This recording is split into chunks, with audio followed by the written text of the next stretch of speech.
Hello guys. Guys, we will discuss about the today about the GST.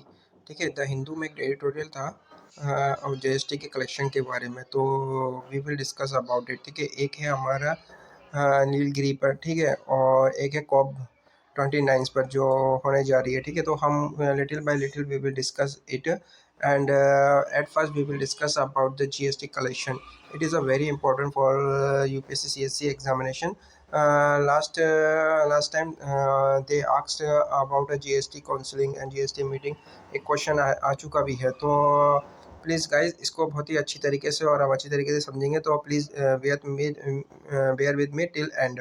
ठीक है, तो देखिए अभी कलेक्शन हुआ है 2024 अक्टूबर के अंदर जो हुआ है, सेकंड हाफ रहा, सेकंड हाईएस्ट रहा मंथली। ठीक है, अप्रैल के बाद, अप्रैल में हुआ था 2.1 लाख करोड़।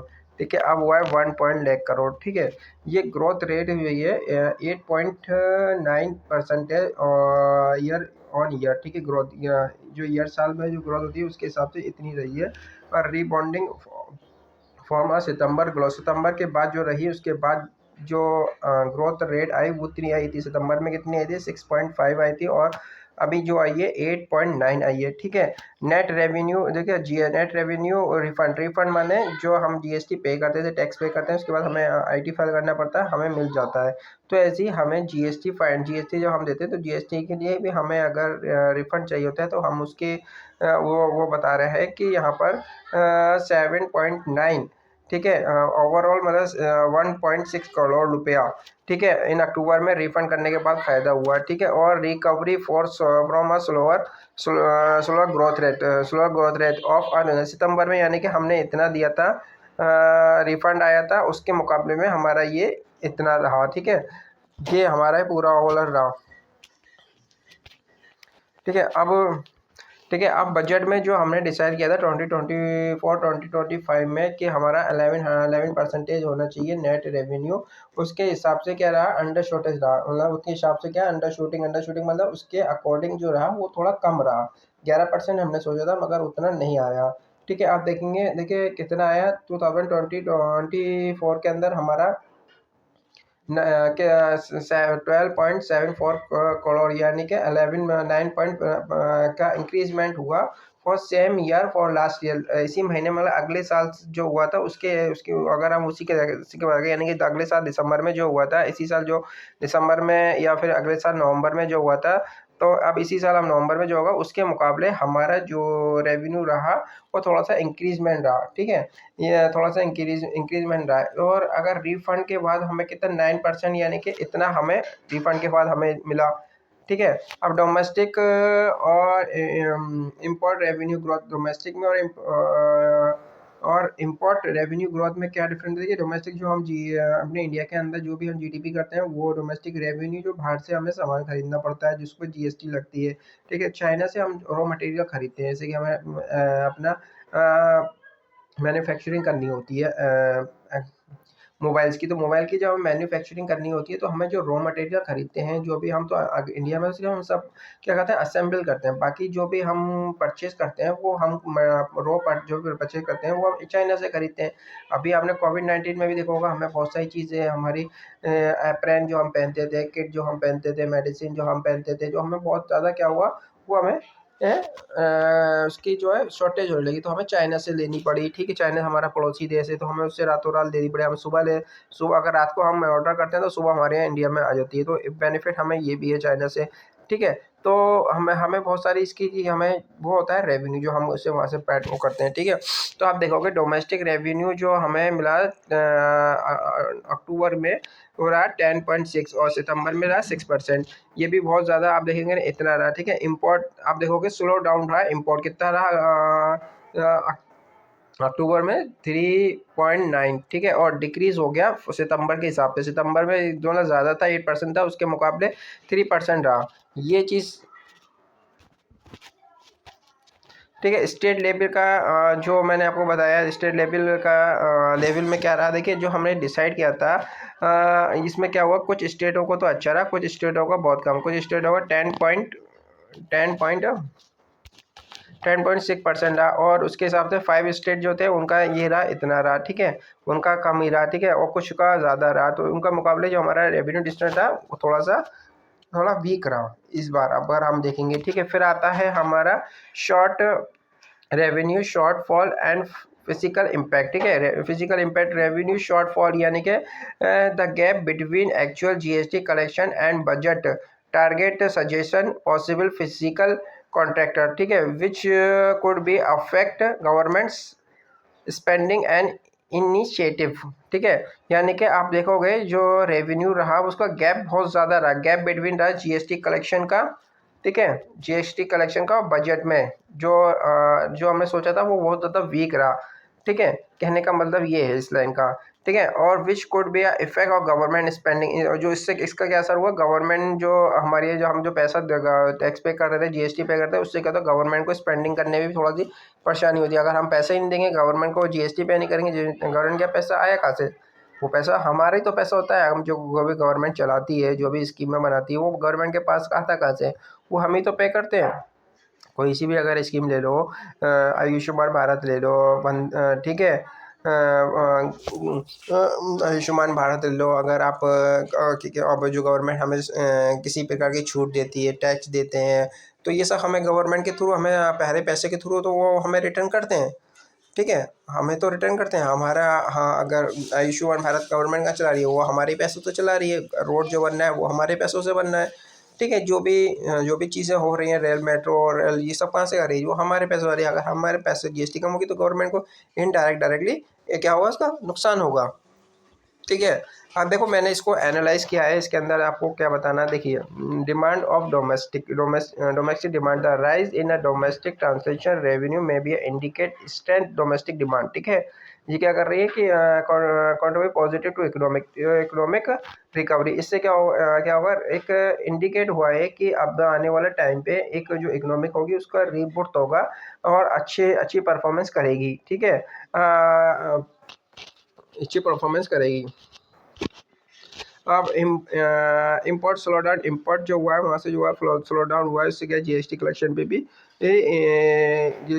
भी फर्क पड़ा है। देखो, अगर जीएसटी कलेक्शन इम्पोर्ट कम कलेक्शन होगा तो इसका असर इंडिकेट क्या होगा, हमारी ट्रेडिंग पे पड़ेगा, उसका इम्पैक्ट जो पड़ेगा हमारी ट्रेडिंग पे पड़ेगा। हम ट्रेड नहीं अच्छा नहीं व्यापार कर पाएंगे, अगर वहाँ से हमें हमें सामान वहाँ से आता है और उसका हमें जीएसटी पे कलेक्शन होता है तो हम सामान नहीं खरीद पाएंगे, क्योंकि हमें जीएसटी कम पड़ रहा है, और जीएसटी कम पड़ रहा है तो बहुत सारी प्रॉब्लम क्रिएट होगी। तो इसका क्या होगा, इनडायरेक्ट हमारे ट्रेड पर असर पड़ेगा अगर इम्पोर्ट हमारा स्लो डाउन रहा, ठीक है। अब ये आप देखिए, अभी प्रीवियस ईयर क्वेश्चन पेपर ही मैंने बनाया है जो लास्ट ईयर आ चुके हैं, तो आप इस पर एक बार लिखिएगा। और मेरा चैनल है मास्टर आईएएस मेंटरशिप प्रोग्राम, वहाँ पर आप इसको सेंड करिएगा, मैं एवुलेट करके आपको मैं इसकी फीडबैक आपको दूंगा, ठीक है। ये 2 क्वेश्चन है, आप इन्हें पढ़िएगा, समझिएगा और फिर इसको करिएगा। देखो, describe the factor of influencing recent trend in GST collection, GST collection में क्या असर हुआ है वो बताना, and their implementation for Indian physical policy, इसका इंडियन के हिसाब से फिजिकल पॉलिसी पे क्या इम्पैक्ट पड़ा है, ठीक है, ये आपको बतलाना है, ठीक है।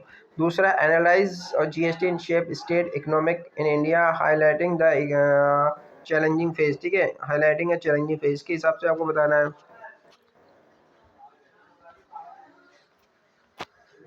इंट्रोडक्शन टू जीएसटी, जीएसटी कितना इंट्रोडक्शन हुआ, ठीक है।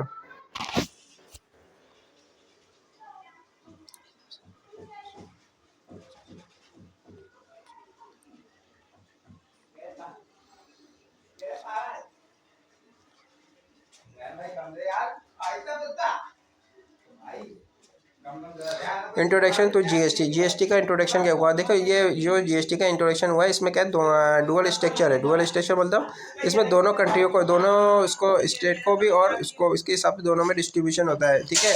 इसको बोलते हैं सेंट्रल जीएसटी और इसको बोलते हैं स्टेट जीएसटी। ये दोनों का आपका जो है डुअल स्ट्रक्चर रहता है, ठीक है, इसकी हिस्ट्री देखो, पहले क्या होता था, पहले बहुत सारे टैक्स हुआ करते थे, जैसे VAT tax, service tax, central excise tax. अब ये सबको हटा के एक ही टैक्स हो गया, उसका नाम हो गया जीएसटी। ठीक है, ये इम्प्लीमेंट हुआ था 1 जुलाई 2017 में। 1 जुलाई 2017 में ये क्वेश्चन आ चुका है। ठीक है, आप इसको नोट कर लीजिएगा। 1 जुलाई 2017 में ये इम्प्लीमेंट हुआ था। ठीक है, जो अमेंडमेंट हुआ है, देखो 101 अमेंडमेंट हुआ है 2016 में। ठीक है, अमेंडमेंट कौन सा हुआ है? अमेंडमेंट भी, कॉन्स्टिट्यूशन अमेंडमेंट क्या है? 101 और 2016 के अंदर ये आपका अमेंडमेंट हुआ है। देखिए, structure and component of GST, structure of component, component और जीएसटी के स्ट्रक्चर और कंपोनेंट कितने हैं? देखिए, ये होते हैं 4। ठीक है, यह सी जीएसटी यानी कि सेंट्रल सेंट्रल के पास जाता है। ठीक है, ऑन इंटर स्टेट पर। ठीक है, स्टेट जीएसटी यानी कि स्टेट के खाते में, स्टेट को मिलेगा स्टेट। और आईजीएसटी मतलब इंटर स्टेट। ठीक है, इंटर स्टेट ट्रांसलेशन, यानी कि जो हम जीएसटी पेश करते हैं, मेडिसिन करते हैं, उसमें 18% लगती है। तो 18% जो मेडिसिन में लगता है या एजुकेशन में लगता है, कि वो थोड़ा बहुत थोड़ा सेंट्रल लेगी, थोड़ा स्टेट लेगी, थोड़ा दोनों लेंगे। और अगर, ठीक है, और फिर अगर यूनियन में जाएगा तो यूनियन भी हिस्सा लेगा इसका। ठीक है, अगर यूनियन का भी होगा तो ये स्टेट है इसके टाइप जीएसटी के। ओके, अब नेक्स्ट बात करते हैं यहाँ पर ऑब्जेक्टिव। इसके ऑब्जेक्टिव क्या रहे इसका? ठीक है, इसको बनाने का मकसद क्या है? देखो, एलिमिनेशन फॉर जो भी मल्टीपल टाइप के इनडायरेक्ट टैक्स हुए थे उनको सबको हटाना इसका था। टैक्स को सिंपल कर देना। ठीक है, increase on complain and reducing a tax aviation. ठीक है, हडल होती करती थी, इनकम टैक्स भरे, सेल टैक्स भरे, या वो एक्सरसाइज टैक्स भरे, तो ये सब क्या हुआ, ये सबको एलिमिनेशन कर दिया, ये सबको हटा दिया। उनके लिए सब एक ही आ गया, वो हो गया जीएसटी। ठीक है, बूस्ट इकोनॉमी को बूस्ट करना। ठीक है, इकोनॉमी को बूस्ट करना, आगे बढ़ाना, टैक्स स्ट्रक्चर अच्छा करना, ये सब ये ऑब्जेक्ट था इसको बनाने का। Impact of GST on the Indian economic. ठीक है, अब इस इंडियन इकोनॉमिक में इसका क्या असर पड़ा? ठीक है, इससे क्या पॉजिटिव इम्पैक्ट क्या पड़ा, क्या हुआ? Reduce in tax aviation, tax और करप्शन कम हुआ, टैक्स एविएशन का हुआ, हायर टैक्स रेवेन्यू रहा। ठीक है, increasing easy of doing business, creation of unified, ये सब रहा। Challenging and negative impact, challenging और नेगेटिव इम्पैक्ट क्या रहा है? देखिए, क्या हुआ इससे? प्रेशर, इन्फ्लेशन, महंगाई का इन्फ्लेशन हुआ। ठीक है, complain of burden of for smaller जो बिजनेस करते हैं, उनको बहुत ज़्यादा कंप्लेन होने लगी, बहुत ज़्यादा इशू होने लगा। ठीक है, और डिस्ट्रीब्यूट रहा कि शेयर का सेंटर और स्टेट में, इन दोनों के बीच में थोड़ा सा कॉन्फ्लिक्ट भी रहा कि हम इतना लेंगे, वो इतना लेंगे। ठीक है, शुरू शुरू में जब ये लागू हुआ था तो उत्तर प्रदेश, यूपी के अंदर मुलायम सिंह की पार्टी थी। ठीक है, सॉरी, जब वैट लागू किया था तो प्राइम मिनिस्टर मनमोहन सिंह ने क्या करा था? इससे पहले एक वैट चालू हुआ था, तो उनसे बोला था कि आप ये टैक्स में कॉन्फ्लिक्ट हुआ था। मैं एग्जांपल के तौर पे आपको समझा दे रहा हूँ। तो उस टाइम मुलायम सिंह थे, तो मुलायम सिंह को कुछ वक्त का टाइम दिया था, 10 साल या 15 साल के, उसके बाद आपके यहाँ वैट लागू होगा, मनमोहन सिंह ने। ठीक है, तो क्योंकि उन्होंने बताया था कि हम इतने वीक हैं, तो हमारे ये लागू नहीं हो सकता। तो 10 से 15 साल के बाद ये वैट लागू हुआ। तो ऐसे ही इनमें कॉन्फ्लिक्ट होता है स्टेट में और सेंटर में, कि ये डिस्ट्रीब्यूट के रेवेन्यू के अकॉर्डिंग। ठीक है, I hope you got it. ठीक है, अब बात करते हैं। देखिए, हमारे जीएसटी रिटर्न करने के, अगर जीएसटी को रिटर्न करना होता है तो 3 प्रकार के होते हैं: GSTR1, GSTR2, GSTR3B। इसमें GSTR जो 2 है, रिसेंटली जो है कैंसिल हो गया। ठीक है, इसको टर्मिनेट कर दिया। GSTR1 है कि आप आपने जो भी गुड एंड सर्विस खरीदी है, परचेज करी है, आप उसको एक रिटर्न फाइल करें और आपको मिल जाएगा। ठीक है, और GSTBR3B भी होता है। इसमें क्या होता है? हर मंथ की 20 तारीख को आपको करना होता है। ठीक है, और आपको हर महीने 20 तारीख को आपको देना होगा, उसका आपको फ़ायदा मिलेगा, आपको उसका रिटर्न मिल जाएगा। ये चीज़ आपको उसमें दी होती हैं। अब बात करते हैं हमारा, देखो कौन कौन से स्लैब होते हैं डिफरेंट। देखो, 0 होता है, 15 होता है, 12 होता है, 18 होता है, 21 होता है। ये सारे स्लैब होते हैं। ठीक है, अब अब ये सब चीज़ें इसमें दी होती हैं। देखिए, अब इसे क्रिटिसाइज देख लेते हैं। क्रिटिसाइज के अंदर, वे फॉरवर्ड के अंदर देखो, addressing and complain issue for a small bank. ठीक है, हमें जो स्मॉल बिजनेसमैन होते हैं उनका क्या होगा? हमें उनका एड्रेस करने पड़ेंगे इशू को। ठीक है, इनहेंस जीएसटी को इनहेंस करने के लिए focus on increasing awareness and simplifying. ठीक है, on GST counselling reform to address stakeholder, ठीक है। और जीएसटी काउंसलिंग करने के लिए क्या होता है, आपको इस प्रकार की जीएसटी काउंसलिंग करोगे तो आपको इससे इफेक्ट पड़ेगा, आपको इस पर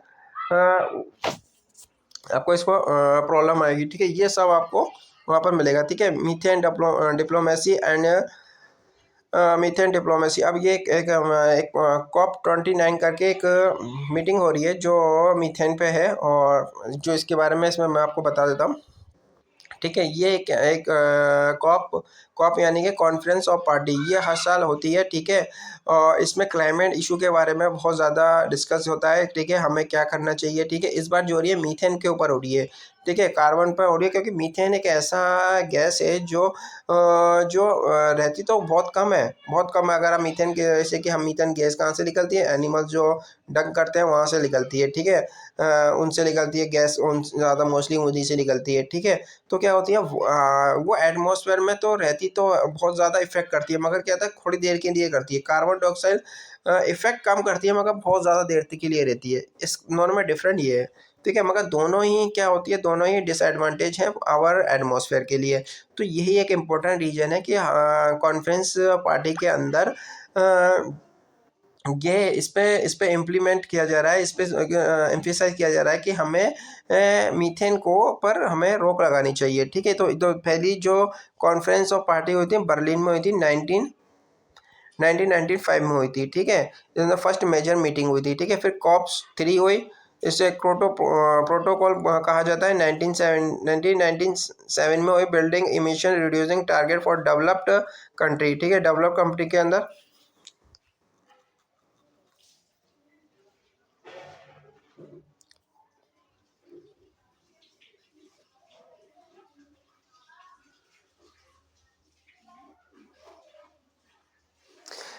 इसमें ये इसमें इसमें क्या हुआ, इसमें जो कॉप थी इसमें रिड्यूसिंग करना था टारगेट को, ठीक है। जो फॉर डेवलप कंपनी को जो टारगेट दिया था, एमिशन जो दिए थे उनको इस पे रिड्यूस करना था, इसमें ये बताया था, ठीक है।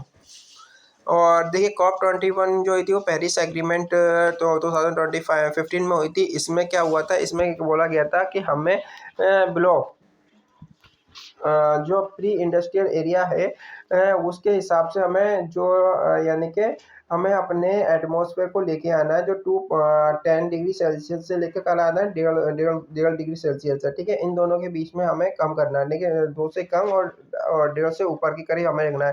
प्री इंडस्ट्रियल एरिया जब हुआ था जब अमेरिका में हुआ था, तो उन्होंने क्या बहुत सारी चीज़ें बनाने स्टार्ट कर दी थी। इससे क्या होता है एटमॉस्फेयर ख़राब हो गया था, ठीक है। उन्होंने बहुत ज़्यादा पॉल्यूशन करने लगा था। उनके वहाँ सबसे पहले एक कोयला निकला था, वो बहुत एक नंबर कोयला लगता था। तभी तो सबसे पहले प्री इंडस्ट्रियल एरिया कहाँ हुआ था, अमेरिका में आया था।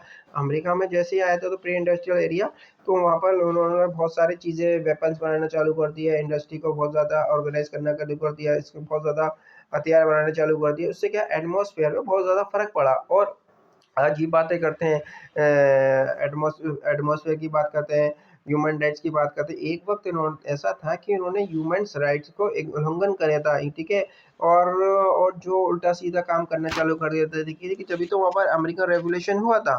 तो वो चीज़ को मद्देनजर रखते हुए अगर हम ये इसमें COP19 में बताया गया है कि हमें 2 डिग्री से कम और 15 के टूवर्ड 15 के कम है प्री इंडस्ट्रियल एरिया में जो हुआ करता था, हमें उतना ही अपने एटमॉस्फेयर टेम्परेचर को रखना है, ठीक है। अब COP26 ग्लासगो में हुई थी। इसमें क्या कहते हैं रिड्यूसिंग कोयला के और मीथेन के बारे में बताया गया है, ठीक है। अब अजरबैजान बाकू में हो रही है, उसमें से ओनली फोकस दिया है मीथेन पर फोकस दिया है कि मीथेन को हमें किस तरीके से कहना है कि मीथर देखो methane why methane is matter क्यों करती है, contribution 30% global warming pre industrial area, जो प्री इंडस्ट्रियल एरिया है सिंस उस पर सबसे ज़्यादा अफेक्ट जो गया है मीथेन ने क्या उसको 30% ग्लोबल वार्मिंग इसी से होती है, ठीक है। 28% potential for as carbon dioxide से ज़्यादा 28 गुना ज़्यादा उसका है अफेक्ट पड़ता है, ठीक है। ओवर 100 ईयर, ठीक है। 100 ईयर में जो हुआ, ठीक है, 84 टाइम्स ओवर 20 ईयर, ठीक है। 84 टाइम जो हुआ 20 साल के अंदर हुआ, 1000, ठीक है।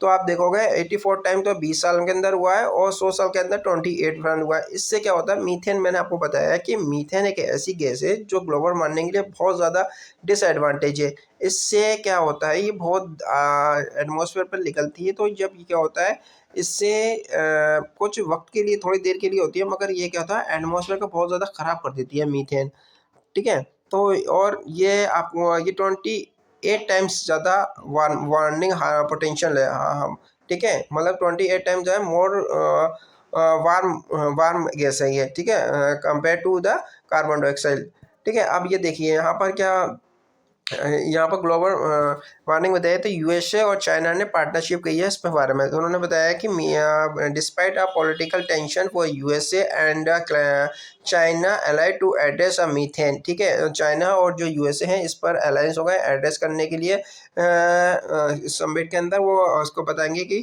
कार्बन डाइऑक्साइड कैसे, और मीथेन और कार्बन डाइऑक्साइड कैसे एमिशन किया जाए, उनको कैसे रोका जाए, ठीक है। China methane action 2023, China first national effort, पहले चाइना जो है इस पर एफर्ट कर रहा है कि मीथेन को रोका जाए, ठीक है। चाइना और यूएसए ये दोनों ज़्यादा इस पर रोक कर रहा है, ठीक है। इंडिया जो है थर्ड रिसोर्सेज है मीथेन का, दुनिया में सबसे थर्ड नंबर पर जो रिसोर्स करता है वो इंडिया करता है। China, USA and China cooperate to seek sector finance and support for methane reducing, ठीक है। चाइना जो है, ठीक है, ये सपोर्ट कर रहे हैं फाइनेंशियली, ये कहते हैं कि आप हम आपको सपोर्ट करने को तैयार हैं, आप फाइनेंशियली आप मीथेन को रिड्यूस करो, ठीक है।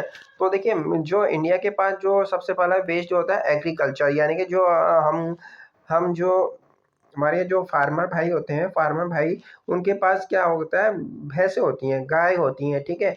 वो उससे गोबर गोबर करती हैं, तो वो जो गोबर करती हैं उससे मीथेन इंक्रीज होता है। तो आपको मालूम है हिंदुस्तान के अंदर 60% जो लोग हैं वो गांव में बसता है और 40% शहर जो है वो शहर में बसता है। तो ज़्यादा असली जो इंडिया हिंदुस्तान है वो गांव में बसता है, और गांव का जो भी इनकी रोजी रोटी चलती है खेती बाड़ी से चलती है, ठीक है। और गाय का दूध से चलती है, ठीक है। तो ये अपना ज़्यादा डिपेंडेंट वो अपना इसी से करते हैं।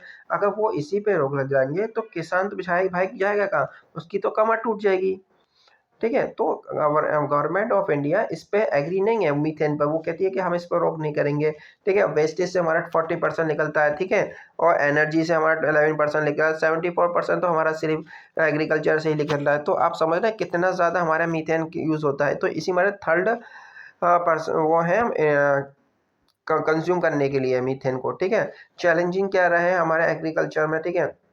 देखो वेस्टेज मैनेजमेंट, हमें वेस्टेज हमें चैलेंजिंग क्या है, हमें देखो वेस्टेज मैनेजर होना चाहिए, ठीक है। हमें जो भी ऑर्गेनिक वेस्टेज होता है उनको with biomethane protection for fuel करनी चाहिए। हमें जो भी इनऑर्गेनिक जो होता है उनसे हमें आपको मैनेज करना पड़ेगा। गोवर्धन स्कीम जो रूरल में निकाल गई है हमको फॉर बायो एनर्जी प्रोटेक्शन, ठीक है। हम गोबर से क्या होता है, हम गैस कर लेते हैं, उससे गैस निकलने लगती है, तो हमें ये सब हमारे लिए चैलेंजेस हैं, ठीक है। अब आप देखोगे स्वच्छ भारत मिशन हुआ था 0.2 सेकंड जो चला है, उसमें organic waste enhance across the city, ठीक है। वहाँ पर ये हमारे ये चैलेंजेस है। हमने गवर्नमेंट ने इसकी स्कीम ये निकाली है, क्योंकि इनको करने के लिए क्या हुआ, गोवर्धन स्कीम निकाली कि वहाँ से जो गोबर होता है उससे गैस निकाली जाए, ठीक है। और जो भी हमारे ऑर्गेनिक वेस्ट होता है उनको सही तरीके से लगाइए। हमारे लिए चैलेंजेस है स्वच्छ भारत अभियान, हमने इसी के लिए करा है, ठीक है। एग्रीकल्चर सेक्टर में हमने क्या national mission for sustainable agriculture, ठीक है, प्रमोट किया गया है हमारे क्लाइमेट रिस साइलेंट प्रैक्टिस करने के लिए, ठीक है, including methane and reducing rising field, ठीक है। राइजिंग फील्ड राइस के लिए भी हमने क्या है कि आप कम कम उगाया करो, ठीक है, मीथेन को कम करो। ये सब हमारे एग्रीकल्चर में हमने ऑलरेडी इसके लिए वर्क करना चालू कर दिया। नेशनल लाइव स्टॉक मिशन, ठीक है, इंक्रेज किया गया है कि आप प्रैक्टिस करें लोअर मीथेन इमिशन कम निकालने के लिए from livelihood such as green green green fodder, ठीक है, production then total gas reduction. हमने ओनली एग्रीकल्चर में भी हमने ये बताया कि आप जो इसका कम इस्तेमाल करें, कम चीज़ें इस्तेमाल करें आप, ठीक है। जो भी गाय भैंस इस्तेमाल करते हैं तो हमने इसके एग्रीकल्चर में भी हमने इसके लिए कई अपने गवर्नमेंट ऑफ इंडिया ने कई इस पर वो पॉलिसी बनाई है, ठीक है। ये सब हमने ऑलरेडी चालू कर दिया, मगर इतना ईजी नहीं है, हमारे लिए बहुत ज़्यादा चैलेंजिंग है, ठीक है। अब ये 29 कॉप्स जो हो रही है, इसमें डिप्लोमेट अपॉर्चुनिटी फॉर मीथेन, हमें इसको कैसे मीथेन जो पॉल्यूशन हो रहा है, मिटिगेशन हो रहा है, उसके लिए हमें क्या अपनी अपॉर्चुनिटी करनी है, यूएसए चाइना मिलके हमें किस तरीके से इस चीज़ में बचा रहा है, हमें किस डिप्लोमेट से हमें अपने आप को इससे अलग रखना है, किस तरीके से हमें अपनी बात को रखना है। तो ये सब चीज़ें हमारे लिए ये आने वाले वक्त में हमें किस तरह से, देखो नीड फॉर एक्सटर्नल सपोर्ट, हमें एक्सटर्नल सपोर्ट, हमें फाइनेंस की ज़रूरत पड़ेगी। ठीक है, कैपेसिटी बिल्डिंग, हमें अपने कैपेसिटी बिल्डिंग करें, enhance local government ability to implement and scale based solution. ठीक है, हमें वहाँ पर पैसे की ज़रूरत पड़ेगी, हमें वहाँ पर जो लोकल गवर्नमेंट है उनको हमें इम्प्लीमेंट करना पड़ेगा, वेस्ट मटेरियल किस तरीके से वेस्ट मटेरियल इम्प्लीमेंट करना पड़ेगा। ठीक है, ये सब हमें वहाँ पर इसके लिए हमें ये सब हमें करना पड़ेगा। ठीक है, चाइना ये कॉप्स के लिए। ठीक है, कंक्लूजन क्या है, कंक्लूजन देख लीजिए, बता देता हूँ। Upcoming COP29 summit provide India strategy offering for push for international support for methane reducing। ठीक है, जो ठीक है, इंडिया जो है सपोर्ट करेगा कि आप मीथेन को यूज़ कराए, रिड्यूसिंग कराए particularly in a waste and agriculture sector. ठीक है, एग्रीकल्चर में और वेस्ट के अंदर की कम करा जाए। ठीक है, to proactive participate methane diplomacy could be a help India fast track its a methane mitigation effort। ठीक है, इधर address climate change effectively and strength its role in a global climate regulation. ठीक है, हमें यानी कि इसके अंदर क्या है, हमारे कंक्लूजन में क्या है, यानी कि क्या बताया है, देखिए इसमें बताया है कि गोल फॉर 20 होगी, उसमें एक स्ट्रेटजी बनाई जाएगी टू ओपनिंग पुश फॉर। ठीक है, इंटरनेशनल सपोर्ट के लिए हमें मीथेन को रिड्यूस करने के लिए हमें एक ठीक है, हमें गवर्नमेंट जो है, भारत की जो गवर्नमेंट है वो हमें पुश करेंगी कि आप मीथेन को रोको, एक स्ट्रेटजी बनाओ। ठीक है, ये हम उनसे बोलेंगे। ठीक है, और पार्टिसिपेंट मीथेन को कैसे डिप्लोमेटिकली कम करना है, फिर इंडिया फास्ट ट्रैक मीथेन है। ठीक है, इसे किस तरीके से इसका जो मिटिगेशन हो रहा है उसको कैसे कम करा जाए, एड्रेस चैलेंजिंग होंगे, क्लाइमेट चेंजिंग इफेक्ट पड़ेगा हमारे पर, स्ट्रेंथ इन ग्लोबल क्लाइमेट, इस पर हमारा बहुत ज़्यादा फर्क पड़ेगा। ठीक है, ये सब हमारे वो रहेंगे। ठीक है, इस पीएससी में देखो हम एक सबसे ये क्वेश्चन आ चुका है, importance of a methane in a climate change. ठीक है, फॉर प्रीलिम्स के लिए भी please focus on methane global for potential CO2। ठीक है, ये सब बताया, सैम्पल क्वेश्चन देखिए, एक क्वेश्चन ये है, ये बताया जीएस पेपर 3 के अंदर है, evaluate Indian strategy for methane mitigation and discuss the role of international cooperation in supporting these effort. ठीक है, ये आपको लिखना है, और इसका एवुलेट करने के लिए आप मेरे टेलीग्राम चैनल ज्वाइन कर लीजिए, उसका नाम है मास्टर IAS मेंटरशिप। ठीक है, वहाँ पर आप एवुलेट करेंगे, मैं आपको इसका फीडबैक आपको दूंगा। ठीक है, विद इन 24 आवर्स। ये और सबसे मोस्ट ग्रीन गैस जो हाईएस्ट वार्मिंग होती है, इसका आपको आंसर बताना है, carbon dioxide, methane, nitrous oxide. ठीक है, अब देखिए इन्वायरमेंट में सेफ्टी के लिए बायोडाइवर्सिटी कितनी इंपॉर्टेंट है। अब देखिए नीलगिरी बायोस्फीयर ये हिंदुस्तान की पहली यूनेस्को बायोस्फीयर है। ठीक है, और ये कहाँ पर है, कर्नाटक, कर्नाटक, तमिलनाडु, कर्नाटक और केरला में। ठीक है, 5,500 स्क्वायर फुट के रूप में बहुत ज़्यादा ये फैली हुई है। ठीक है, ये जो यहाँ पर राइटर है वो बता रहा है, ये इसमें बता रहा है कि जो नीलगिरी है वहाँ कितनी इंपॉर्टेंस है हमारे लिए, हमारे एटमॉस्फेयर के लिए, जो कि फ्लोरा फ्लोरा किसी भी दुनिया में नहीं पाए जाते हैं, वो ओनली यहीं पाए जाते हैं। तो इसके बारे में उन्होंने बताया है। ठीक है, ये बहुत मोस्ट इंपॉर्टेंट है आपके इन्वायरमेंट के लिए। आप देख रहे हैं इन्वायरमेंट में कितनी कहीं ज़्यादा है। ठीक है, तो ये इसमें बताया, ठीक है, human wild life interaction due to climate change and deforestation, wild life like leopard, Indian gaurs increasing wander into a human settlement. ठीक है, settlement these is are use example for human wild life conflict and need for sustainable conversation measuring. ठीक है, देखो जो आप देख रहे होंगे कि जंगल कटे जा रहे हैं, और जंगल से जो भी एनिमल्स होते हैं वो क्या होता है, रिहायशी एरियो में आ जाते हैं। ठीक है, वो उनको, और क्योंकि वो हमारे एरिया में नहीं आ रहा है, एक्चुअली क्या है, हम उनके एरिया में जाके रहने लगे, हम उनके उनके चीज़ों को यूज़ करने लगे। ठीक है, तो वो बेचारे कहाँ जाए, तो ये एक इम्पोर्टेंट रीजन रहा है कि ह्यूमन और वाइल्ड लाइफ इंटरेक्शन में। ठीक है, इन्वायरमेंट सिग्निफिकेशन एंड बायोडाइवर्सिटी।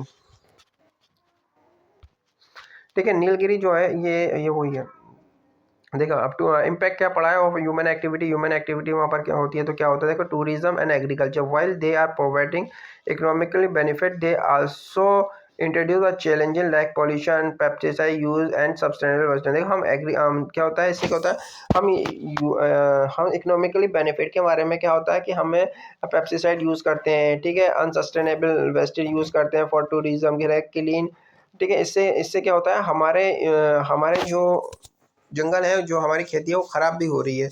हम इकोनॉमिक के लिए बेनिफिट के लिए पैसों के लिए हम ये सब कर रहे हैं, मगर इसे देखा जाए तो हम बहुत अनमोल चीज़ खो रहे हैं, ठीक है। ये चीज़ हमें ध्यान में रखनी चाहिए, ठीक है।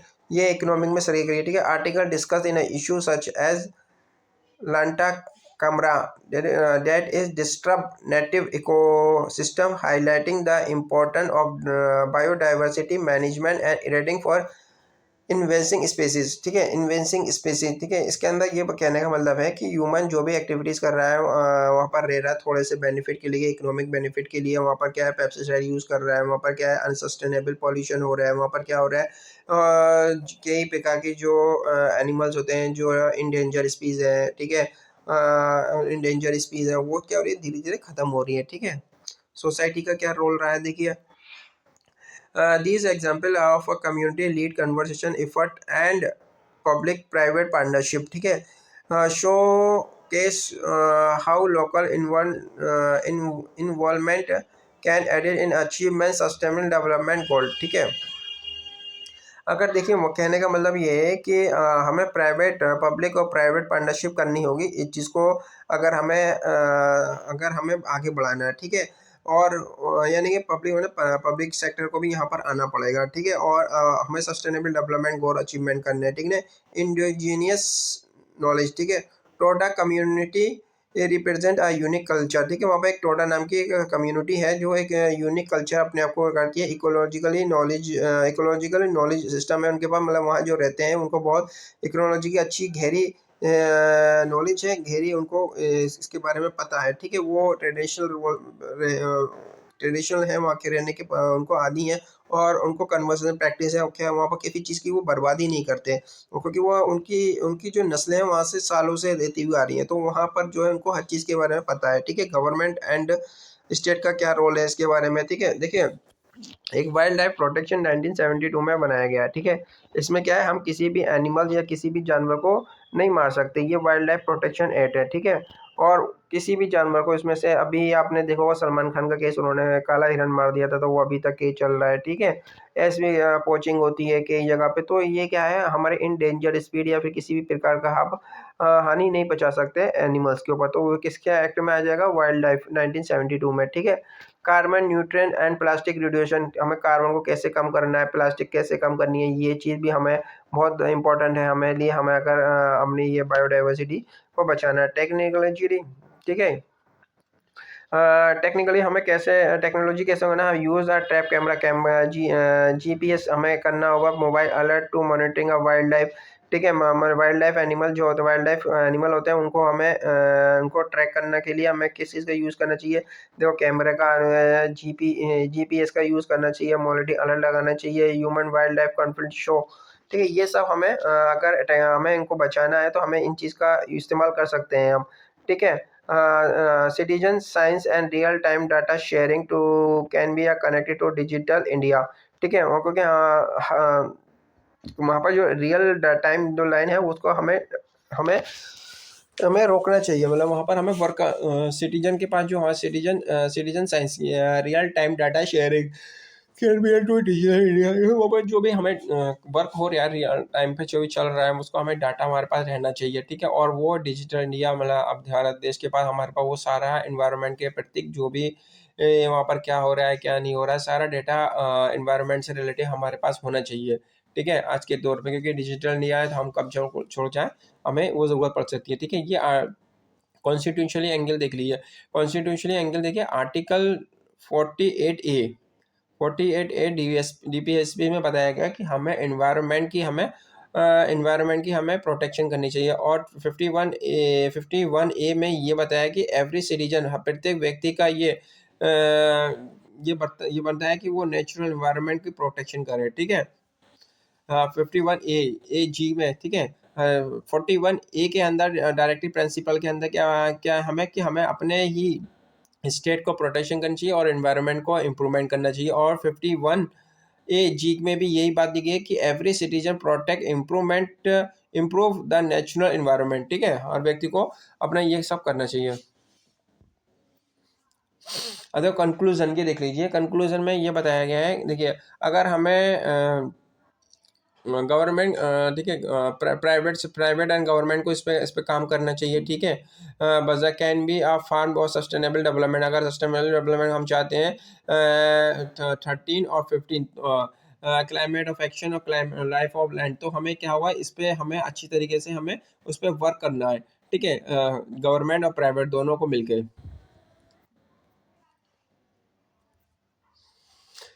ठीक है, इसके अंदर ये सब बताया गया है। ठीक है, article state that a conversation is a share responsible useful point for ethics. ठीक है, हमें इथिक्स हमें कुछ ऐसा नहीं है कि हमें अपने थोड़े से स्वभाव के लिए, अपने थोड़े से इकोनॉमिक बेनिफिट के लिए हम किसी भी चीज़ को मार सकते हैं, किसी भी चीज़ को कर सकते हैं। ठीक है, तो हमें थोड़ा इथिकली भी सोचना पड़ेगा इस चीज़ को रिस्पॉन्सिबिलिटी के नज़रिए से, कि हमें कुछ ऐसा कोई अनहानि ना हो जाए। क्योंकि आप जान रहे हैं कि ये पशु पक्षी, ये बायोडाइवर्सिटी कितनी इंपॉर्टेंट है, क्योंकि ऐसे वहाँ पर फ्लोरा पाए जाते हैं जो दुनिया में कहीं नहीं पाए जाते हैं। इसी मारे वो ओनली गिरी बायोडाइवर्सिटी में पाए जाते हैं, तो इसी मारे ये बहुत मोस्ट इंपॉर्टेंट है। ठीक है, ओके गाइस, कि अगर आपको ये अच्छा लगा हो तो प्लीज़ इस चैनल को सब्सक्राइब करें और शेयर करें। ठीक है, ये बहुत बड़ी मेहनत और बड़ी शिद्दत के साथ इसे बनाया जाता है, तो प्लीज़ गाइस इसको आप शेयर करें, या फिर एटलीस्ट किसी एक बच्चे को पढ़ाएं, जिससे कि ये देश के लिए, भविष्य के लिए बहुत अच्छा रहे। ठीक है, और मैं ऐसी वीडियो और बनाता रहूँगा गाइस, इसको आप सब्सक्राइब कर लें। और यूपीएससी से रिलेटिव और भी इंफॉर्मेशन ऑफ आपको पर डे आपको इस तरीके से आपको अपडेट होता रहेगा द हिंदू के न्यू आर्टिकल्स। ठीक है, थैंक यू।